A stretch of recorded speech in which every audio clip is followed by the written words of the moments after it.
அஸ்ஸலாமு அலைக்கும் வரஹ்மத்துல்லாஹி வபரகாத்துஹு. தினமும் ஒரு ஹதீஸ்.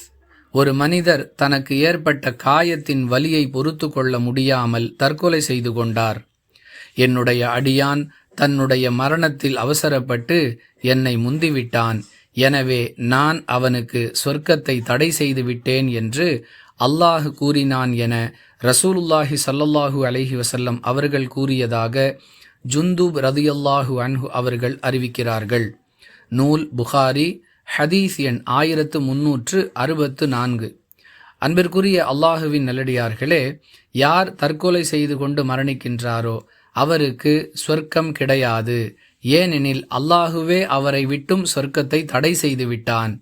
மார்க்கத்தின் வழிகாட்டுதல் இப்படி இருக்க, தற்கொலை செய்து கொண்டு மரணிப்பவர்களுக்காக ஜனாசா தொழுகை நடத்துவது, பாவ மன்னிப்பு தேடி பிரார்த்தனை செய்வது ஆகியவை எந்த பயனையும் ஏற்படுத்தாது என்பதை புரியாமல் தற்கொலை செய்து கொண்ட நபர்களுடைய உடலுக்கு பல ஆலிம்கள் ஜனாசா தொழுகை நடத்துகிறார்கள்.